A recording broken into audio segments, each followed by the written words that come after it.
400 पार का बीजेपी ने नारा दिया है, क्या लगता है? यहाँ नहीं 100 मीटर के बाहर। लोकतंत्र में मताधिकार जनता का अधिकार होता है और अपने मत का उपयोग अवश्य करना चाहिए। ये चुनाव पापा का 8वां चुनाव है। अरे 29 की 29 सीटों पर बरकरार रहेगा। पत्नी कमला जी के साथ में यहाँ पर वोट करने आए हुए, क्या कहेंगे पत्नी वोट करने के लिए आए हुए हैं? सबसे पहले बढ़िया है, अच्छा है, कितना खुशी का दिन है आज। बहुत बहुत। तो अब वोट करने के लिए जा रहे हैं सर, क्या कहेंगे लोगों से वोट के लिए अपील क्या करेंगे? लोकतंत्र में मताधिकार जनता का अधिकार होता है और अपने मत का उपयोग अवश्य करना चाहिए। तो आप देख सकते हैं वीरेंद्र खटीक जी अपनी पत्नी के साथ में वोटिंग करने के लिए सबसे पहले पहुंचे हुए हैं और बाकायदा लाइन में भी लग रहे हैं। हालांकि सरकार में मंत्री हैं लेकिन वो अपने प्रोटोकॉल को ज़्यादा फॉलो नहीं कर रहे हैं, यानी कि अंदर घुसने की सामान्य रूप से जिस तरह से लोग लाइन में लगे हुए हैं आप देख सकते हैं, क्योंकि अल सुबह से यहाँ पर जो लोग थे वो वोटिंग के लिए पहुंचे हुए थे। से यहाँ पर जो वोटर्स है उनका पहुँचने का सिलसिला शुरू हो गया था और आपको सबसे अहम तस्वीर दिखा रहे हैं वीरेंद्र खटीक जी की।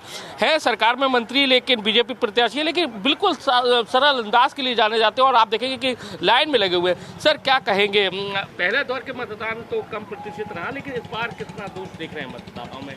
इस बार मतदाताओं में उत्साह है। पहले चरण के चुनाव के बाद शासन के द्वारा भी अधिकतम मतदान हो इसके लिए अभियान चलाए गए, राजनीतिक दलों के द्वारा भी इस संबंध में अभियान चलाया गया, स्वयंसेवी के संगठनों के द्वारा भी इस दिशा में मतदाताओं को जागरूक करने के लिए प्रयास जो किए गए हैं उसका परिणाम आप देख रहे हैं कि लोग सुबह से ही बड़ी संख्या में और लाइन लगा के मतदान के लिए आगे आ रहे हैं। 400 पार का बीजेपी ने नारा दिया है, क्या लगता है? यहाँ नहीं 100 मीटर के बाहर। चलिए, तो आप देख सकते हैं कि वोटिंग करने निकले हुए हमारे साथ में कई वोटर्स भी हैं, उनकी तस्वीर भी आपको हम दिखाएंगे कि किस तरह से वो वोट करने के लिए आए हुए हैं। और आप देखेंगे कि पहला दूसरे दौर का जो राउंड है उसके लिए वोटिंग है वो शुरू हो गई है और लोग अब वोट करने के लिए भी पहुंच रहे हैं बड़ी संख्या में, क्योंकि अल सुबह से यहाँ पर जो लोगों का जो पहुंचने का जो सिलसिला था वो शुरू हो गया था और अब आप देख रहे हैं कि लाइनें दिख रही है और खुद अब वीरेंद्र खटीक जी पोलिंग बूथ के अंदर पहुंच चुके हैं, अब वोटिंग कर रहे हैं और सीधी तस्वीर हम उनकी आपको दिखा रहे हैं। आपको बता दें कि 7 बार के वो सांसद हैं, 8वीं बार फिर से मैदान में है, 2 बार केंद्र सरकार में मंत्री रह चुके हैं। बीजेपी के प्रत्याशी वीरेंद्र खटीक जी अपने परिवार के साथ में वोट डालकर निकल पड़े हैं, अपनी पत्नी और बेटी के साथ में वोट डालने के लिए आए हुए थे।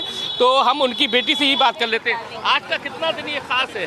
बहुत खास है, ये चुनाव पापा का 8वां चुनाव है और हम सब बहुत। क्या लगता है कि आपके पापा की ऐसी कौन सी खास वजह है जिससे वोटर्स उनको फिर से चुनेगा? उनका स्वभाव, वो जैसे लोगों की फैमिली से जुड़ जाते हैं, उनके काम आते हैं, वही उनकी बेस्ट चीज़ है।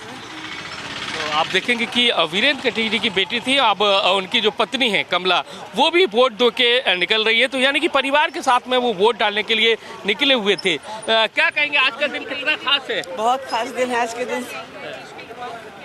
सब ऐसी क्या खास वजह मानते हैं कि जो आपके पति को फिर से दोबारा से जनता चुनेगी? मोदी सरकार के साथ है, सहज सरलता उनकी, बिल्कुल उनकी ये पहचान है। आज तक उन्होंने अपने परिवार में ये लदने नहीं दिया कि हम सांसद हैं। तो आप देखेंगे कि सहज सरलता के लिए जाने जाते हैं और यही वजह है कि आज का दिन काफ़ी महत्वपूर्ण होता है। जनता अपने वोट से इस बात को तय करती है कि देश किस तरह के नेतृत्व के सौंपना चाहती है।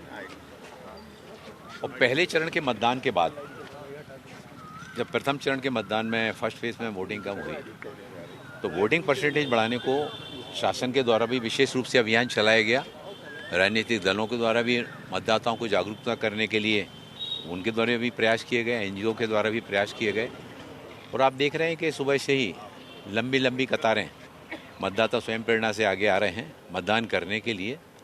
और इस बार का जो मतदान है, मतदान न क्षेत्र के लिए न प्रदेश के लिए, इस बार का मतदान देश के लिए, देश के भविष्य के लिए, समाज स्वयं प्रेरणा से फिर से पंतप्रधान जी को 30वीं बार लाने के लिए और ऊर्जा के साथ में आगे चल पड़ा है। मध्य प्रदेश की सर जो 6 सीटें हैं इस बार इन सभी पर बीजेपी का कब्जा है, क्या लगता है कि ये पूरा बरकरार रहेगा जो मोमेंटम है? अरे 29 की 29 सीटों पर बरकरार रहेगा।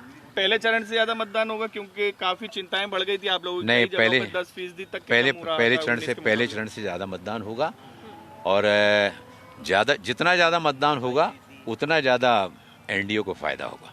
सर तो आप देख सकते हैं वीरेंद्र कटी जी है अपने परिवार के साथ में वोट डालने के लिए निकले, तो उन्होंने कहा कि ये जो वोट है, आदमी जो वोटर्स है वो देश के लिए, देश के निर्माण के लिए वोट देने निकला है। उनको उम्मीद है कि जो पहले चरण में जो वोटिंग का जो परसेंटेज रहा वो दूसरे चरण में बेहद आगे जाएगा, यानी कि बहुत ज्यादा जाएगा। कैमरामैन राजकुमार कुशवाहा के साथ नासिर गौरी, IBC 24 टीकमगढ़।